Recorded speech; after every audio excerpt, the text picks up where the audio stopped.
Hey y'all, I'm here to give y'all a few tips and tricks on how to transit through Morgan City bridges, down to the 99 and then the 20 grand. Some tips and tricks that people showed me as I was learning to run through here. Hopefully it'll help out some of the younger wheelmen, or maybe some wheelmen that haven't transited this area before. So we're going to start with southbound, either out of Stouts Pass coming from the upper Atchafalaya River, or out of the Port Allen route. So what you want to do is whichever way you come out of, just try to favor Conrad Point a little bit, probably about 200 feet off. And as you're getting down towards Conrad Shipyard, which is usually about right here, in this area, start falling away off of that point, and let yourself get set down toward the middle of the river. And there's the lights on the bridges, and here on this upper bridge there's a set of danger ranges right here. It's some big square panels with some red lines in it. You don't want to be on the bad side of those danger ranges. And when I come down through these bridges, I like to split the right hand pier of the upper Morgan City Highway Bridge and the green lights.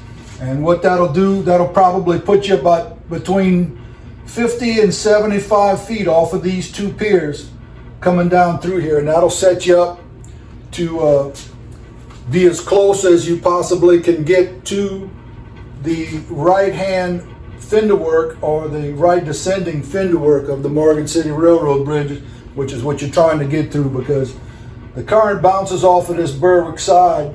As you're coming through the railroad bridge with your toe, it wants to set you towards the Morgan City side.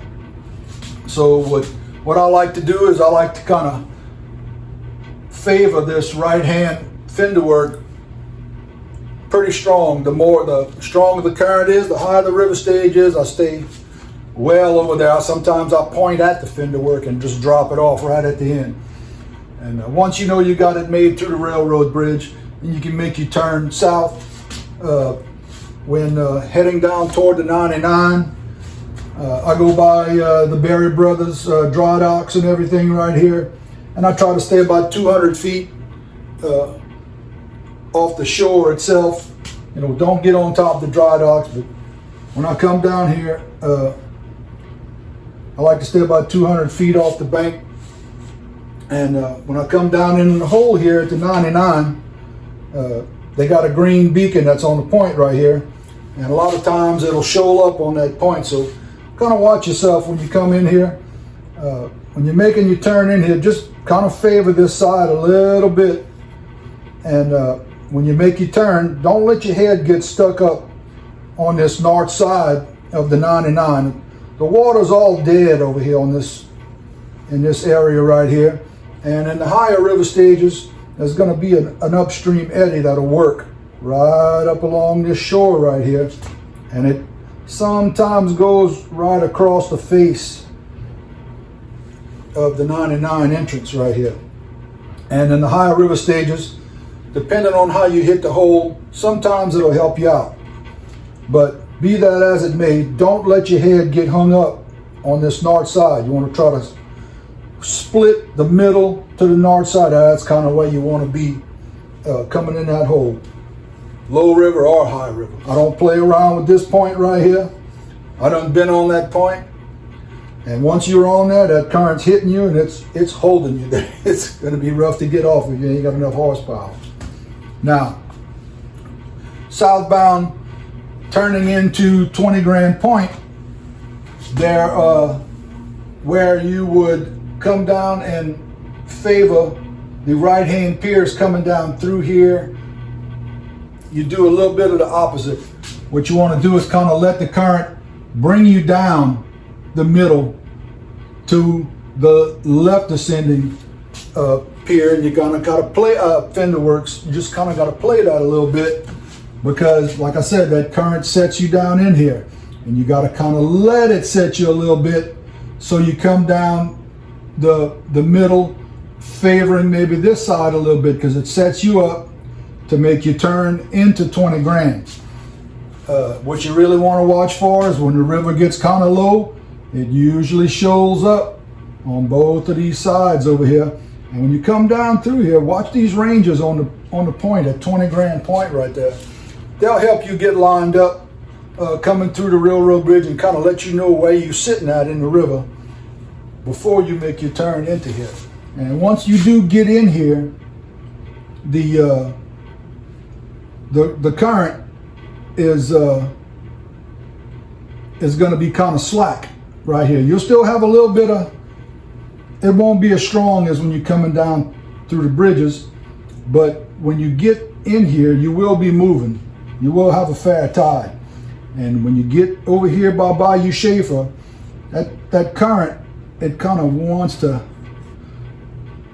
pull you this way. So be on your toes and don't come down favoring this side. I like to come down favoring that Morgan City side a little bit without getting too close. That way I know I can beat the draft that's going to draft you over towards the green buoy here at Bayou Schaefer. Now, northbound through the Morgan City bridges, whether you got loads or whether you got empties, I would suggest you find a good point of reference, something to help you. I use this clock tower right here. When you're here at the high lines, traffic will usually hold you up somewhere down here below the high lines if you got to wait on southbound traffic, either coming out of here or coming through here.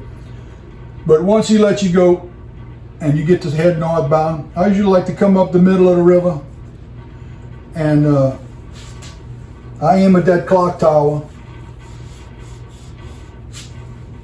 This clock tower right here on the bank. I don't know if y'all can see that. Y'all might have to zoom in a couple of times on your video, because it's kind of a crude Cajun drawing I got right here. But I aim at this clock tower. I come up the middle of the river and I aim at that clock tower, and I kind of hold up on that clock tower and take my time getting lined up.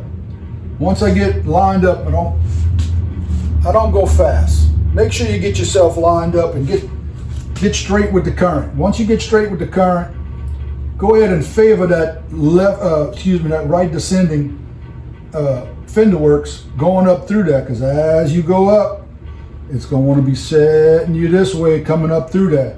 And you don't want to let that current set you on that bridge. I've missed that fender works barely by not having enough speed and not holding up on this right descending fender works going up through that railroad bridge. The higher the river stage gets, the harder that current sets you towards that Morgan City side. And just another point of interest, the current that runs down through these bridges, I can't tell you what the speed is. The VTS maybe has a deal that they can estimate the speed of the current, but what I can tell you is the fastest current that you're gonna have is gonna be when the river stage is 5.5 feet and rising.